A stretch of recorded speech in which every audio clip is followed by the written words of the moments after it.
Right, Sarah, over to you. Would you want to introduce yourself? Sure, thanks, Stacey. Yeah, hi everyone. So I'm Sarah Frost. I'm an independent researcher and evaluator based in Leeds. Done work with various different voluntary groups across Leeds as well as across the UK in my lifetime. But nice to meet you all and nice to be here. As Stacey said, I worked on this evaluation with my colleague Simon Rippon, and I already recognise some of the names on screen as people that we spoke to. So it's nice to meet you again or see you again. So what I want to share today is really the kind of headline findings and some recommendations we came up with. If you're interested in reading the full report, it's quite long, but you're very welcome to do that. I know Stacey's, I think, shared it by email already. So if you've read it already, apologies. I'm just going to get my screen up to share. Oh, not that though. You don't want to see all my background. There we go. Right. Right. Just need to move the camera. Okay.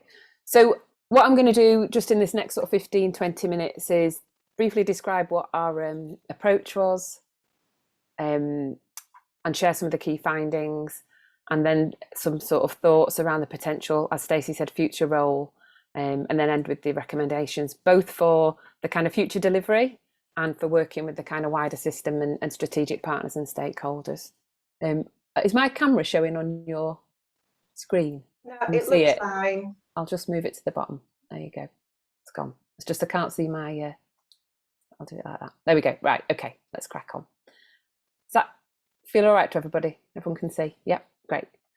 So just in terms of how we undertook this, some of you'll remember. So the kind of aim was to explore the role of the network, what the benefits are, what the related learning is, and what the views on the future role would be, both from the perspective of the members of the network, but also the wider system stakeholders.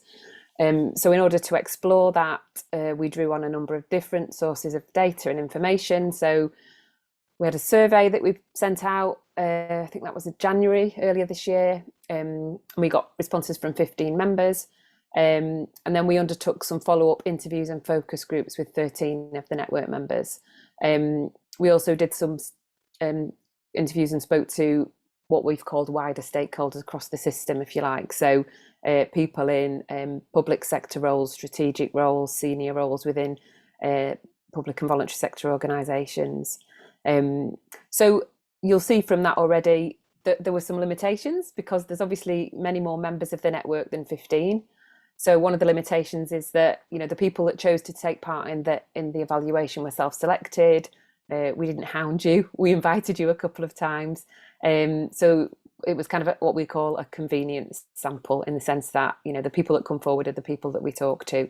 So that means that we didn't necessarily hear the views of individuals or organisations who represented some of the communities of interest who were in the network. So that's a limitation that we're aware of. Having said that, we're aware that from the responses we had, that some organisations represent a range of different communities of interest, so not just one, and there are lots of issues around intersectionality. So whilst it feels like a fairly small number, that, you know, many of the people we spoke to represented more than one community of interest. I guess another limitation is that we didn't directly consult community members, because that was never part of the brief. But we've kind of made an assumption that the voices of the community organisations are kind of representative of those. But going forward, some direct community consultation would be something to think about. So those are some sort of limitations of the approach, but that's what we did. So in terms of what the network has achieved or where it's at, these first 3 slides are around the views of the members largely. So it was felt that the membership was broad in terms of having third sector and public sector organisations in there, and that it represented a diverse range of communities and different issues. That the network's been a place for information, for conversations, for ideas to be shared related to the response to COVID. It's served to highlight some of the needs and challenges faced by different communities of interest, especially those who are at most significant risk or facing the most significant inequalities or challenges. And it's also been a place to help promote what's available, to help what's needed to address those needs of different communities, whether that's through third sector or public sector provision. Moving on, It's also provided a strong platform for that dialogue, that kind of peer-to-peer dialogue about inequalities, and that sort of space to practically work through challenges and issues that were identified. So members were able to share and feed in what's happening and what's known around COVID-19 for their particular communities of interest, which we now know, people's experience has been very different and people's ability to respond has been very different. So members were saying it had acted as a sounding board where people could come up with solutions and practical ideas about how to deal with particular challenges and to discuss that in that peer-to-peer network format. It's also acted as what we've termed a kind of learning or knowledge hub, where people have been able to identify opportunities to develop practice and resources, and that's all great in terms of contributing to the more broad kind of third sector workforce development in terms of people's increased knowledge and understanding of what's available and what's needed. So some examples of changes and resources are in the report, but things like making sure that information was accessible to different communities of interest around COVID. There's a COVID toolkit for people with autism, and that had knock-on effects around autism awareness training for some staff in other organisations. There was the development of the culturally appropriate food hub, recognising that there was all this food work going on, but some of it wasn't necessarily tailored to the needs of particular communities. So those are just some examples of the kinds of learning that came out of that. So it's kind of been a real valuable place to do those things and explore those things and make connections. So in terms of other benefits, I suppose, it's been a real mechanism for partnership working and more collaborative delivery models. And I think those examples that I just cited highlight that, ways of saying, oh, actually, we work with people with autism too, or we work with this particular communities of interest. What else can we do together that will help us learn and do things better in terms of the needs of those particular communities? So it's helped to kind of get increased power and agency across those partnerships within the third sector and in statutory bodies, but also really importantly with local people and communities. So there was a sense that it's had a core role in maintaining the power and the voice of the third sector, and that came from third sector people as well as public sector people that we spoke to in statutory agencies.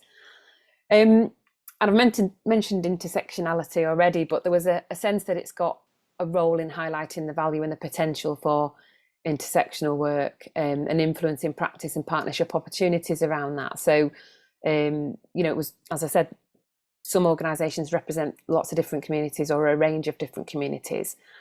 So, for example, autism affects anybody in any different communities of interest, and obviously members of communities of interest, there are women in all communities of interest.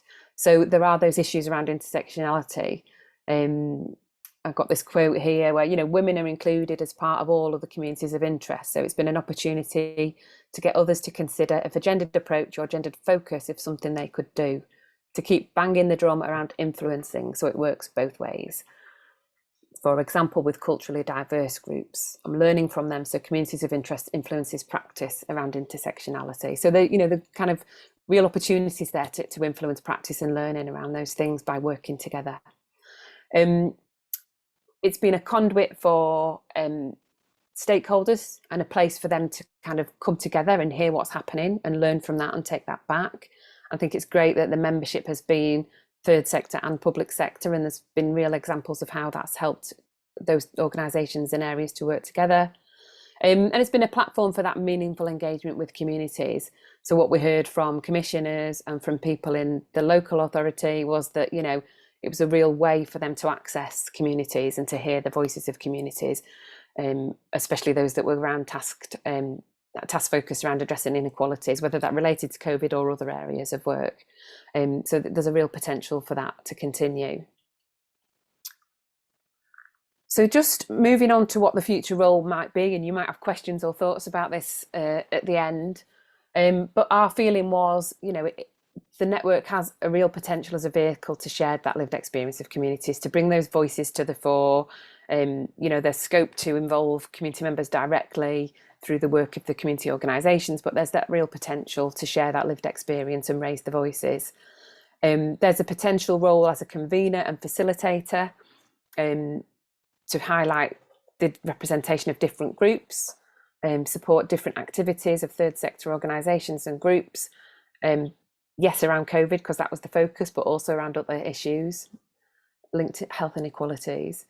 And the potential to support system stakeholders in delivering activity related to what happens next. I mean, we wrote this in the summer, we're now in a different stage, even though we're not in, we're still in that kind of post-COVID social recovery phase while still dealing with the impact of the virus in the city. So there's lots of other challenges and areas that could be looked at. So moving on just to finish around the recommendations, apologies, these are a bit wordy and a bit small, but if you want to read the detail, then do look in the report. But as I said, there's two sets of recommendations. The first set is around the sort of organisation and delivery of the network, and the second set are around working with the wider system and strategic partners and stakeholders. So one recommendation is about reviewing the membership and the participation in the network, and maybe to extend that membership to ensure that it's representative of communities that perhaps haven't engaged or are emerging in Leeds, especially those that represent the most marginalised groups. So there was some reflection that perhaps some of those groups weren't engaging in the same way, or could be, more could be done to ensure that their views are included and represented. So a kind of review of the membership. The kind of clear purpose going forward needs to be explored and defined, but there is this role to kind of address the ongoing health inequalities for those most marginalised groups, but looking at reflecting what's happened so far with the network, and then think about, well, what is the clear purpose going forward? Obviously, when the network was set up in COVID at the start of lockdown, everybody was kind of firefighting and just thinking, well, what do we need to do? And that's totally understandable and what everybody was doing. But now we've had that time to reflect and review, perhaps a clearer purpose going forward would be helpful.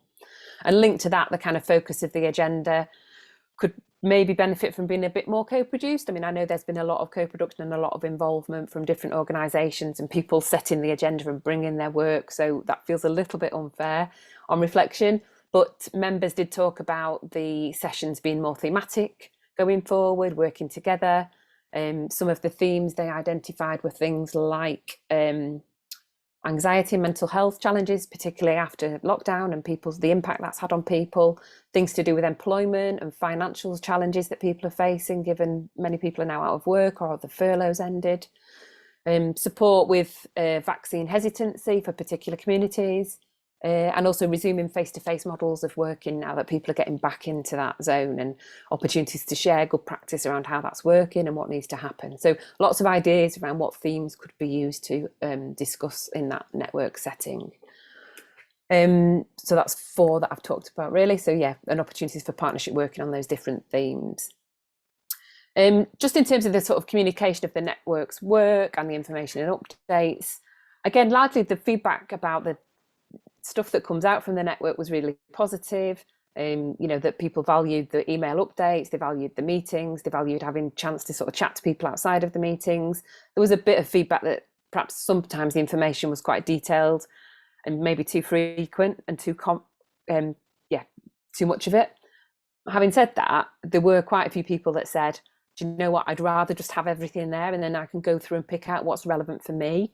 It's great to see it all in one place. So again, there's kind of pros and cons to that comment. I think there were a lot of people that felt that the information that the network provides and sends out is really valuable, and if they can't look at it because they've not got time or they've got it from somewhere else, then that's fine, but they'd rather have it in that space. So again, just something to review and think about really in terms of that. So second set of recommendations, more around working with strategic partners and stakeholders. So again, thinking about reviewing and articulating the contribution of the network to system stakeholders in readiness to that kind of recovery planning and action on other kind of health inequalities. To work with commissioners and funders to think how best to resource the network going forward. So, there's a resource cost in terms of, the role and the ability for that to carry on. Some members were saying, actually, if it carries on, I may not be able to carry on coming because I'm part-time, I only work a few hours a week. Can I really give time to this? So, there are issues around capacity and funding that I think need to be explored. We've talked a bit about methods and approaches. But this is specifically around methods and approaches to growing community representation. So links back to the point about reviewing the membership and ensuring that includes the most marginalised and vulnerable groups across the city.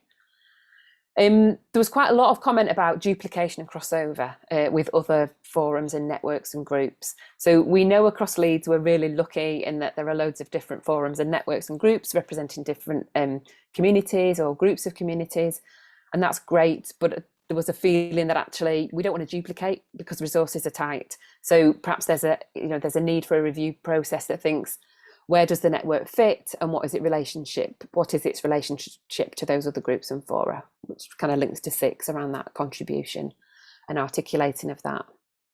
And then finally, looking to define the role and relationships in relation to other things that are happening. So there's the emerging integrated care system. There's already work happening with Health Watch and the allyship leadership model, which I think you're talking about after this in this meeting. So that might be a point to think about that a bit more.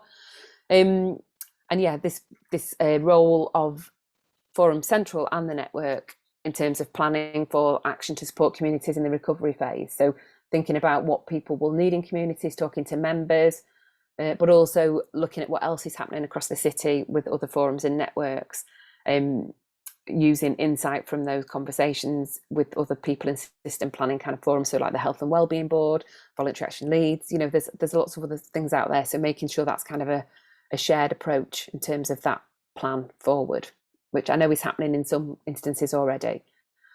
So that's a whistle-stop tour. I'm going to stop there and pause to see if there's any questions. I'll stop sharing my screen so I can see you all.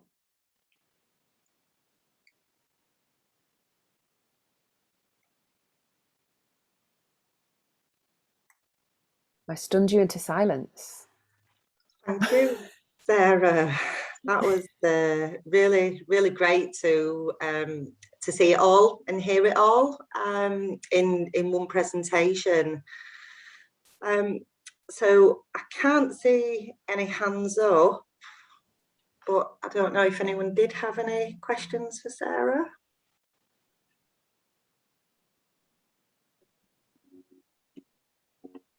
Oh, Carl. Thanks, Stacey. Thanks, Sarah. Just more comment, I suppose. And I'm really conscious that sometimes when new structures are set up or new relationships are formed, there's that push for it to produce something really tangible. And we know that Community of Interest Network has produced tangible outcomes, but also there's been benefit in the process of being together in a shared space.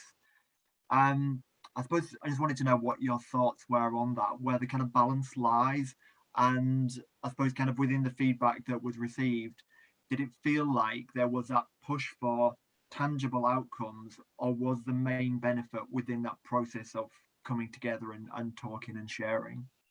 Yeah, I think you've hit the nail on the head, Carl. I think that the main benefit was, just having that space to come together and share, especially because we were all thrown into this space, weren't we, where we were like, what the hell? We don't know what to do. We don't, and just having that kind of peer-to-peer support. I mean, the outputs, I think, came from that, didn't they? So if they'd not had that dialogue, that support, that chat, that conversation, that sharing, that learning, then the outputs wouldn't have come. I think they were almost like a byproduct of it. And that, I think, is one of the real strengths of it.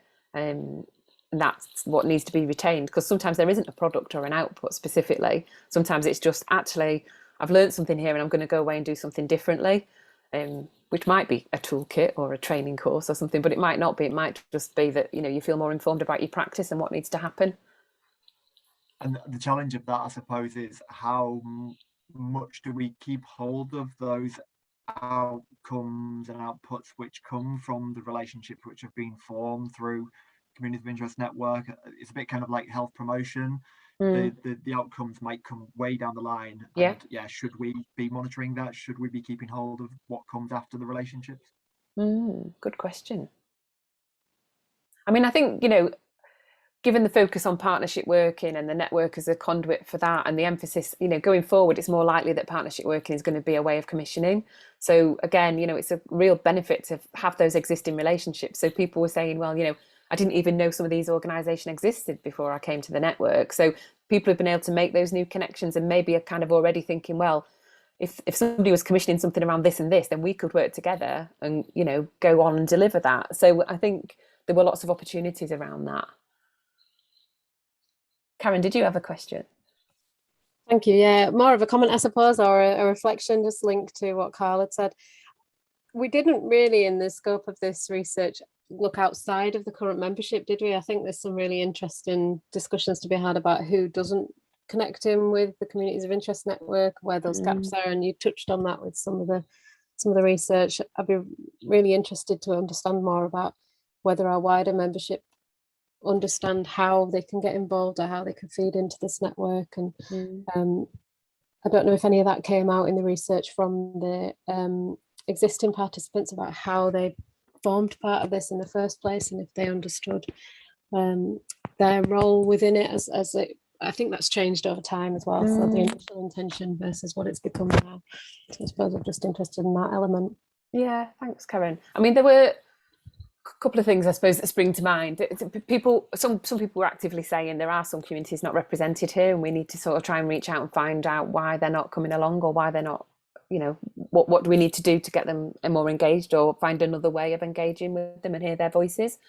In terms of the second part, I'm not sure really. I think you're right. I think it's evolved over time, hasn't it?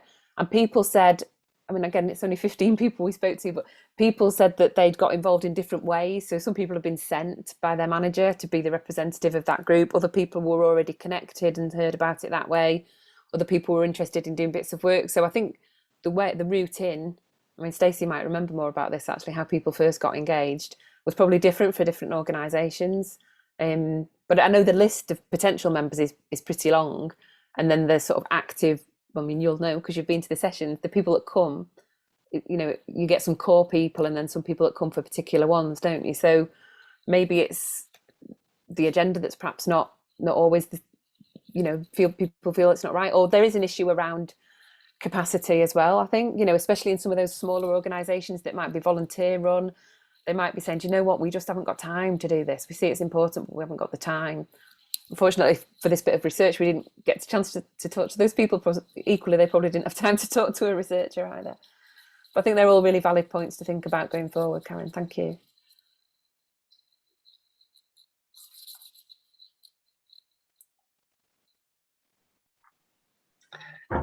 Is there anything else? Any other questions or reflections? No. Right, Sarah, thank you. So you're welcome to stay, or appreciate how really busy you are. So if you did want to pop off, that's fine as well. I think, can I stay and listen to what you're doing about the allyship model? Because I'm interested, and then I'll go after that. Is that all right?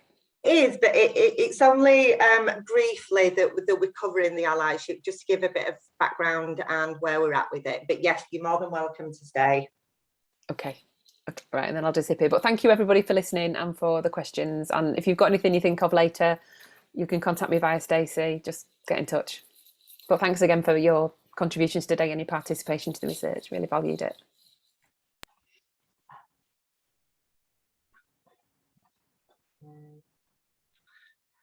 So I'm just going to share my screen. It is a little bit slow for it to come up, so just bear with me a second.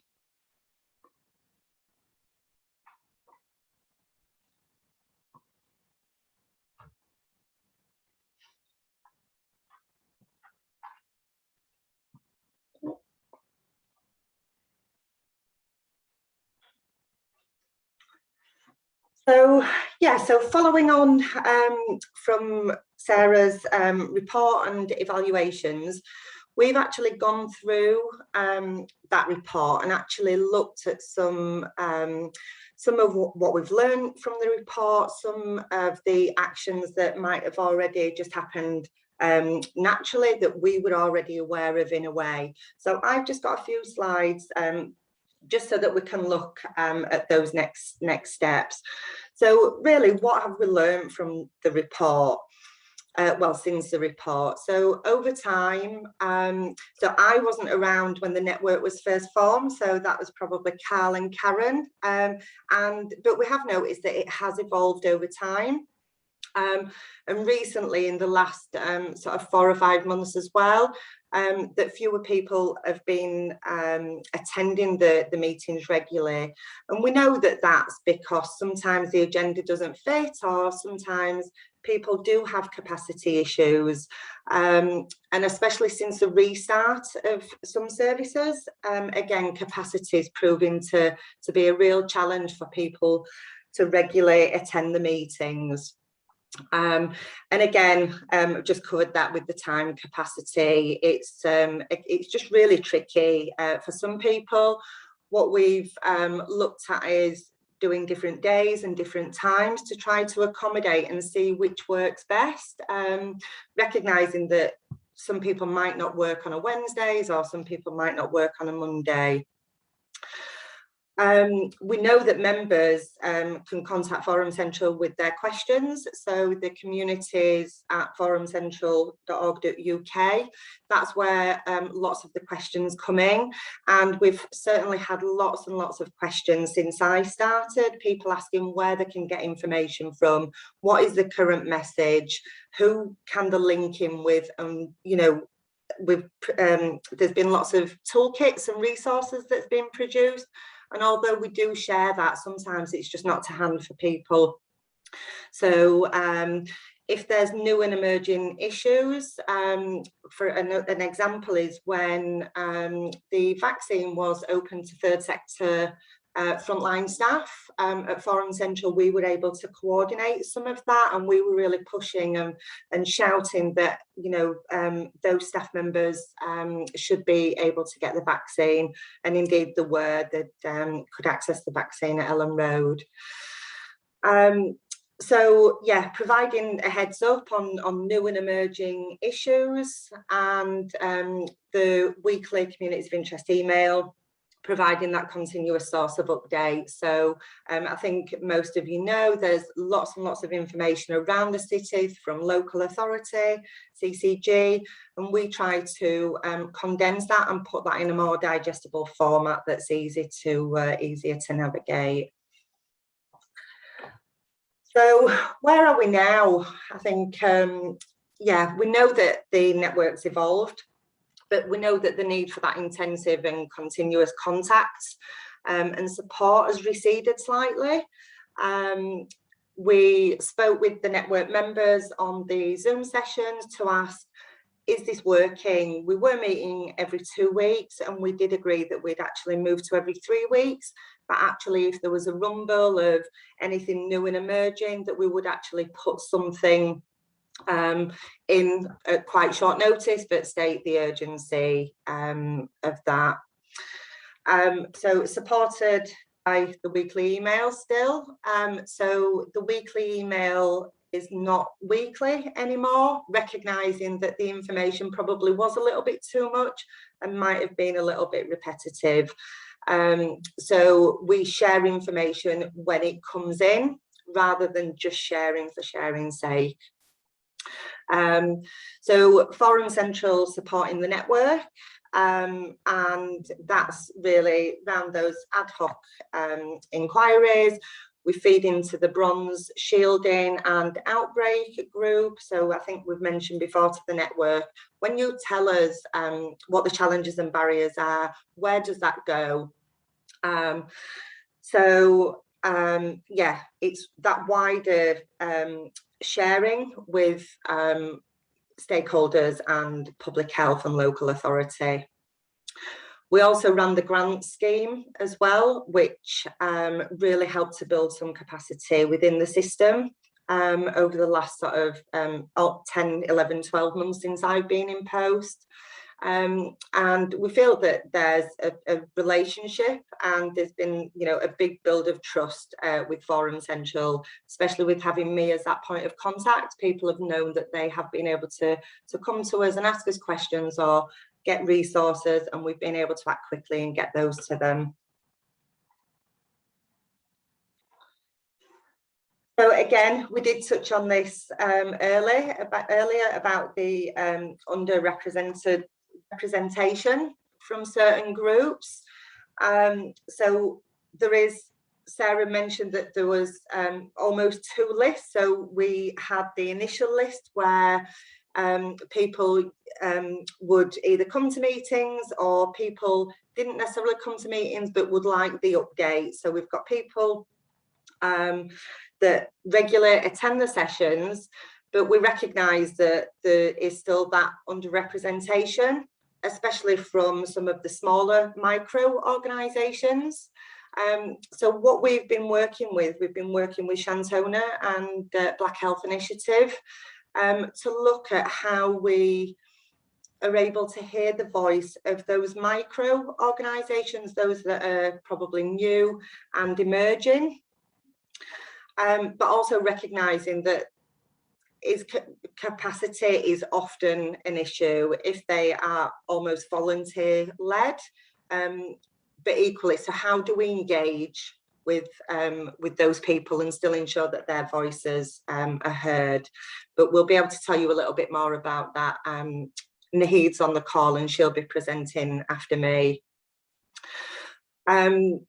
Yeah, and just having that more proactive work as well, about how we engage with communities and how we support that two-way communication.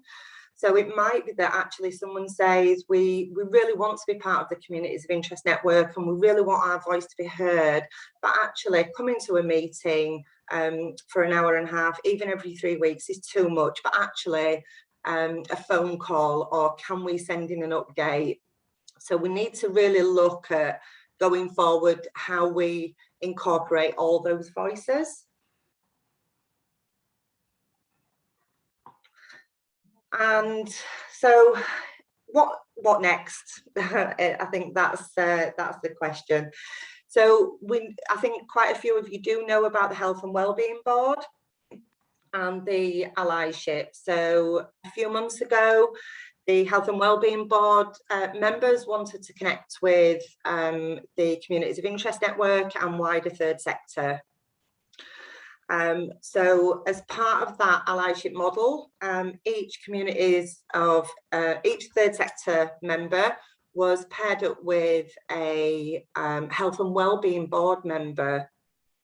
And the aim of that was to bridge the gap. So we've been that almost that gateway for that information coming in, and then we've been sharing it further.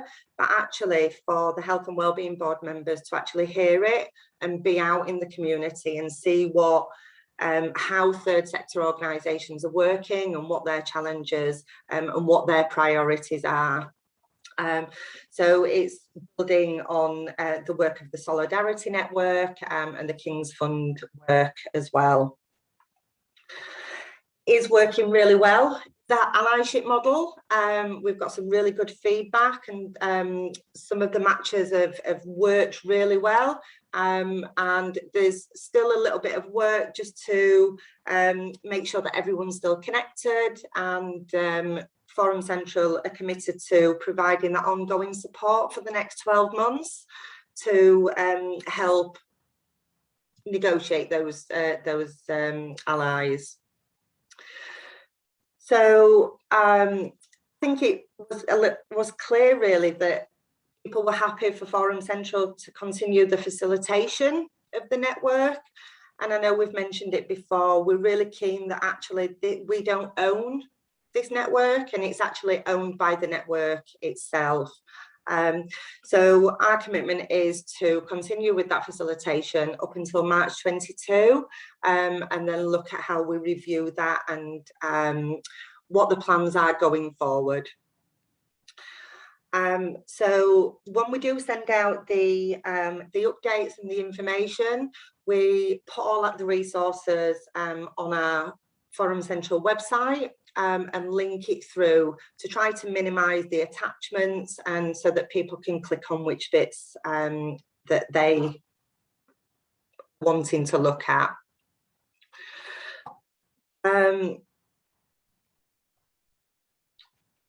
Yeah, so we wanted to retain the network's focus around COVID, and minimising the impact on communities experiencing the greatest health inequalities, but actually recognising that for some communities that COVID's not a priority at the moment, but by no means are we out of the well, we're out of the pandemic, but we're into the endemic really stage of it. We know that lots of services are restarting, but we've got winter and we've got flu season coming up, and we're just not quite sure what the winter will hold. So I think we do need to have that COVID focus to keep with the network, and that's felt through the members as well. So the external report, so we will be working with the strategic partners and stakeholders, and some meetings are already happening to take that forward. Forum Central to continue with informal check-ins with different network members. We still want to hear and we still want to understand what's working well and what isn't. So these are just a few of the what's next. There is quite a few, and we will send that out in a more detailed report for people to look at, but we didn't want to just keep reading them through. I think one of the things to think about is what do we want from the network going forward? Hear your ideas and your suggestions. I know we've talked about looking at themes, making the agenda more accessible and more understandable, and the meetings more meaningful. So I think over the last few months we've had members from public health come to talk about shared decision making. I know we'd had Karen and Sarah talk about mental health, but they might be things that we want to revisit.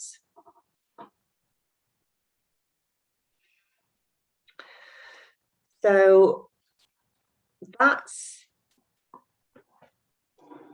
my part of the presentation. So I just wanted to just pause just in case anyone did have any questions, any comments that they wanted to make before we move on to hear Naheed speaking.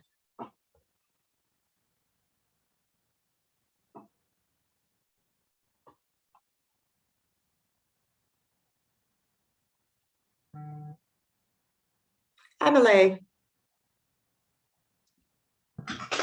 Hi, Stacey. Thanks for that. I just, for me, I would just like to reiterate, and I think I've said this before, but it's kind of the Communities of Interest Network is a real opportunity, and lots has happened, and I think it needs to shift, and we're in a different place now than we were when it was set up.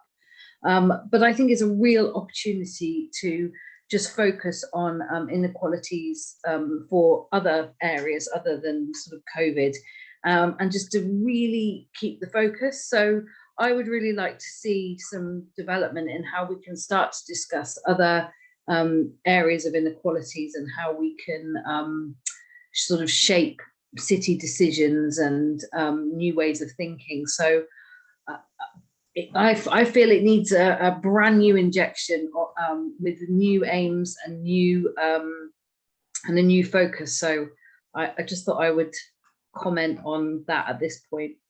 Thanks. Yeah. Yes, and that's ideally what we're wanting to hear.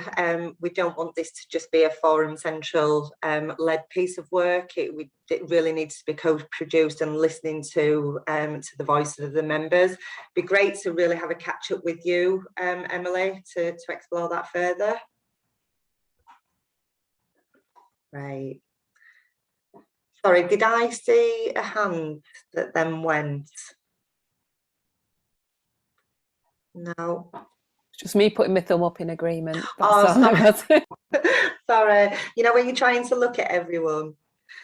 Right, okay. Well, thank you, everyone. So just bear with me a second and I'll get the slides up and we'll hand over to Naheed.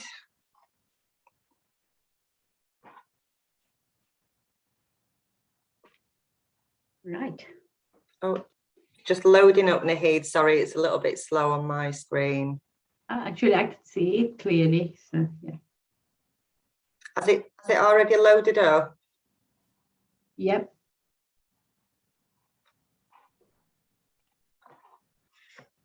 I think my screen might have frozen.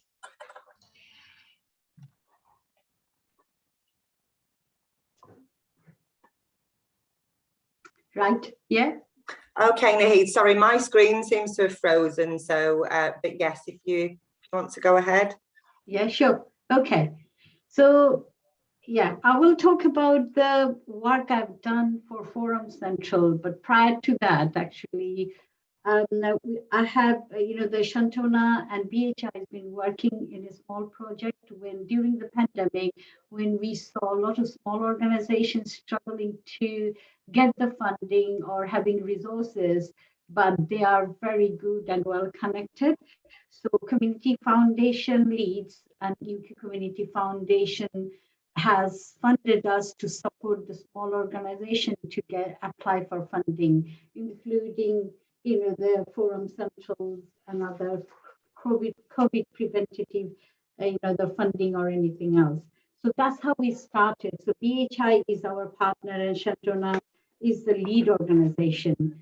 And from there, I've done the piece of work with Forum Central to look at how these small and micro organizations who, who we found through the work we've done, BHN and Shantona did. So what we wanted to do, I cannot see my presentation, but do you want me to carry on? Yeah. Yes, Naheed, sorry, it's my screen that's frozen. Yeah. Okay, shall I carry on and we could provide you the slides later on. So I will carry on talking about the findings we have. From state of the report, state of the sectors report, it shows that it's about small and micro organization is the huge number compared to big and medium or the large organization. But unfortunately, the funding is so small. So that's what actually triggered us to look at that how we are going to support the small organization during the pandemic. They've been so effective. And therefore, so this is the figure, we've got it.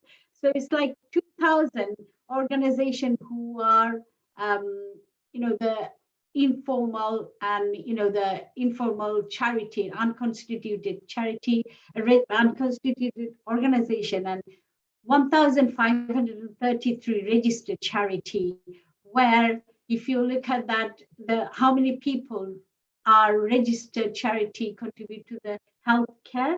So it's the wider, which Emily just mentioned about the other side of the inequality and health. So when we talk about the wider determination of health, it's a lot of contribution made by those small organizations, small and micro organizations, but unfortunately they have got very little funding. So when we started doing this project, sorry, it's the next speaker, Stacey. Yeah.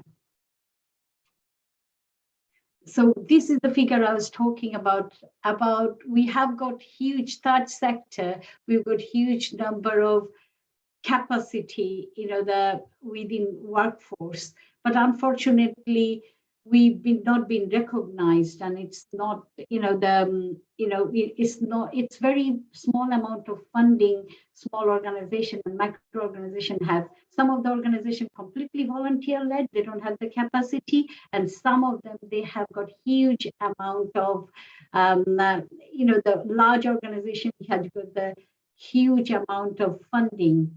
So therefore, what it's bit of we wanted to through the work with Forum Central, we wanted to find out what are the challenges small organizations face and how we could overcome those barriers so that they could connect with, and deliver the wider determination of health, and also involve in integrated care partnership, place-based partnership. So can I just go? Yeah. So barrier we identified they faced are influence and advocacy role, capacity to get involved in the strategic arena, or people, or the network, like, the communities of interest network to other forum. And also they face lack of track record and and also their policy procedures, and then charities, the risk assessment management for funders, because it's a huge funder don't necessarily wanted to fund a small organization because there is a huge risk associated with that, because they don't have proper account, they don't have they don't have treasurer or the financial understanding, but they do deliver a huge amount of work, which can bring a lot of changes on the ground. And lack of partner recognition. Small organizations often were facing huge challenges when the bigger organization, they wanted them to be partner by name, but there is no resources attached to that. And also language barrier and understanding the terminology is one of the huge issues the group we worked with, DHI and Shantana worked with. So we found they have huge challenges. They cannot overcome those terminology used by funders. Also the language used, and also IT is one of the biggest barrier, because a lot of the funding application now online, and people, small and micro organizations don't have that capacity. So therefore, there's a huge challenges for them. So what we did through the project is the capacity building and others, and we looked at the financial background. So 5 workshops we run, also individual support we provided to those organizations. Anyway, so some of the recommendation we came up with quickly. I don't have all day. I'm trying to condense the whole report into small bite size so I can give you overview. But if anyone interested, you can have the report once it's gone through Forum Central, and then we are reviewing. We are on the final stage, so report is ready. So recommendation is strategic commitment to support micro and small organizations to thrive and play their part, because problem is a lot of the infrastructure organization need to, they said that they're really confused about infrastructure organization, who does what, where they should go. So if it's combination of that, but through the project, what we managed to do is bring all the infrastructure organization together, and they work really well to deliver some of the programs. So it shows that it's doable, it's possible. So in future, we need to have those infrastructure organizations coming together. Also, asset mapping, which is Forum Central is looking at that, because it will be really good piece of work if we could find who they are, where they are, and what type of support they need. Already a lot of the plan taking place in Forum Central with other partners, and ensure that sector training and development, we needed to do a bit more of the training and development for them, those small organizations, to develop their capacity. Also, the looking at leadership training, development, and support for both culturally diverse leaders and more women, the leaders, and who are running very small organizations, struggling to come out of their own community despite the whole world.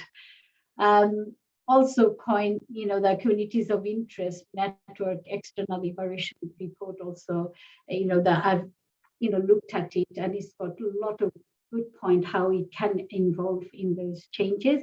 So next steps, what we are looking at through Forum Central, third sector infrastructure organization and strategic partner to come together and implement those long-term, medium and short-term plan for the small organization to develop themselves.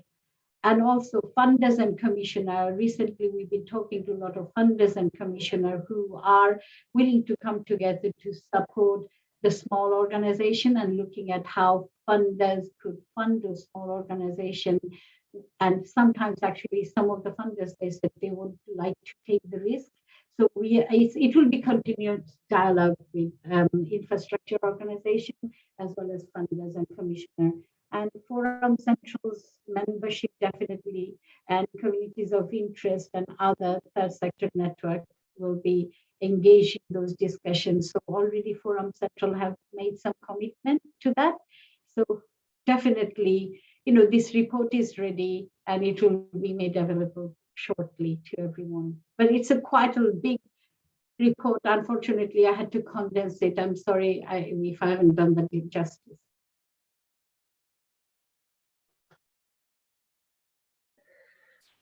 Thank you, Naheed.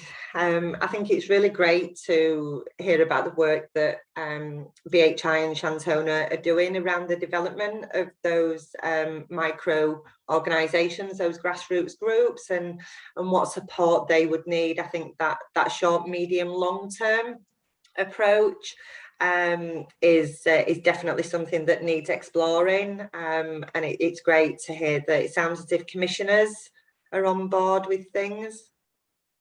Yeah. The commissioners, and including the infrastructure organization, having discussion.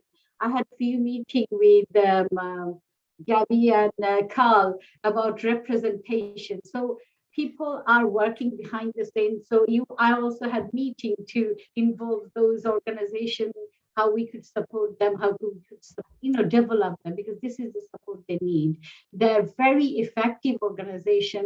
They're really doing wonderful work on the ground, but unfortunately their voice we never heard here. So its voice has never been heard. So that's what we were trying to engage those small organizations through our work. Hopefully this project will continue until next March. After that, we'll see how it goes. But definitely 10 organizations got support. Another 10 is on their way to do the training with us. But it's a bit of a long-term goal to bring them on the speed. And as you said, some of the network and planning meeting, they cannot attend it. They cannot influence it because they are not there on that arena. So it's because of their capacity. So that's what. So it's a commitment I've seen through that, and already I've spoken to P, but they are actually looking at Forum Central, looking at how we could. It's not just one of the documents we created, it's just on the shelf. They wanted to make, Forum Central wanted to make sure that this being taken seriously and implemented. And funders are really committed to that too. Thank you. Thank you, Naheed. Yes, Huma, we will be sending the slides out. Yeah. Has anyone got any questions for Naheed?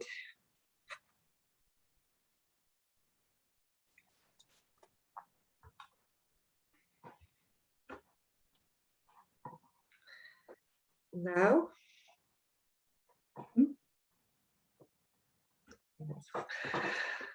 That's great.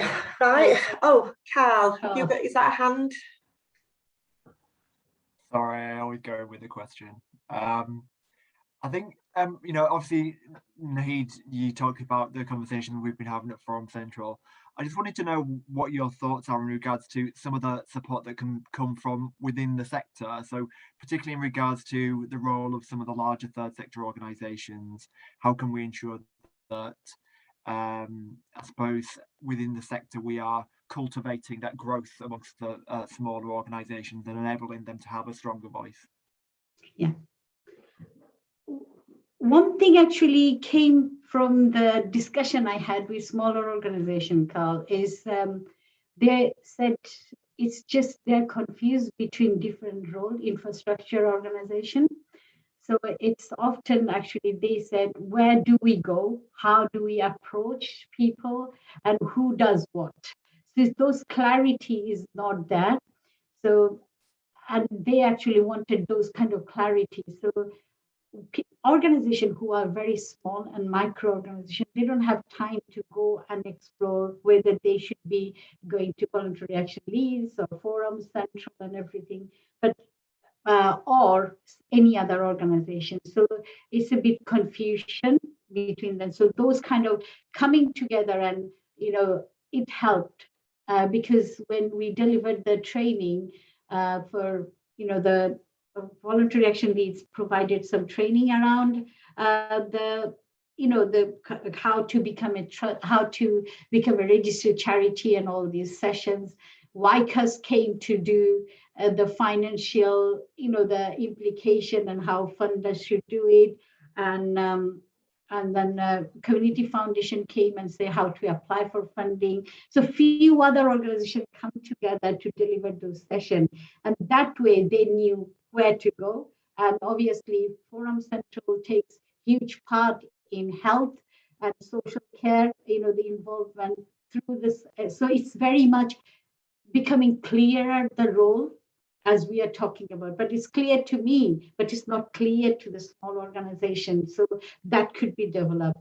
And as I said, that there is not only just now we could do that, because it's a huge sector we have, and a huge number of people. So to develop that, we have to have those continuous support to the small organization and leadership building, which we talked about with you and Gabi, that how do we support those small organizations. Had also very much interested in developing those small organizations supporting. So commitment is that. Now we need to follow it through. So looking at, because how I produced the report, we looked at the small, medium, and long-term plan. So if we look at that, and each organization, infrastructure organization, look at what they could contribute to, like already Forum Central people I've spoken to, she's got the plan. I think, she's been communicating with you. So I need those kind of commitment for the other organizations, saying that what support we are going to provide, because it's a lot of overlapping support going and so overlapping discussion taking place. It's really often confusing for them. So it will be really good to see that everyone, because recently in West Ocean Harrogate panel, I'm sitting, the conference they have on the 15th, they're talking about the third sector's behavior. They said sometimes third sector is also difficult to manage, because whose voice we are going to be listening to. So we need to have those united front and united voice. And that's the working in the third sector nearly 35 years, it makes me too old. But then again, it feels that, this is the learning. And Shantona was a small organization once. And now we have grown, and we've seen the difficulties around representation, influencing, because if it's not influenced, the funders, people of the community, they cannot apply for the work they want to do. They will fit into the funders' criteria, and that's the dangerous point, because it's not reflecting the needs of the community. So I don't know, have I gone long? Have I answered it, Carl? Yeah, you absolutely have. Thanks, Nahid.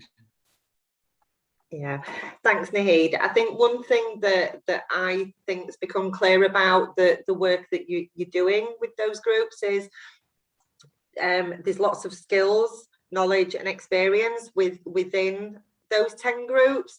So how do we encourage those groups to either work together? I think we've had discussion already that some organisations might have bank accounts or constitutions, but what about those people that really just want to go out? They don't want to get involved in the bank and the constitution. They just want to go out and do some great work. So how do we support those people and connect them in and almost form those networks? So I'm really interested to see how that develops over time.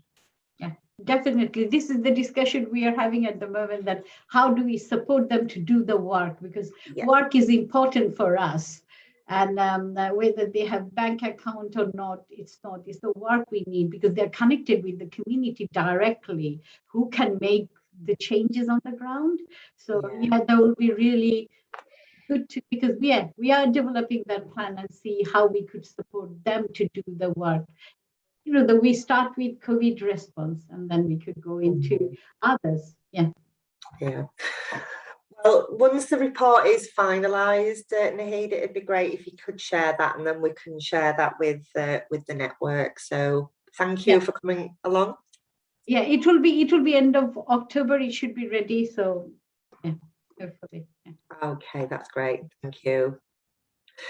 So Naheed, you feel free to stay, or you're welcome to go if you've got other things that you need to be doing. Thank you. Bye everyone. Thank you very much, Stacey, for inviting me. Bye. Bye everyone.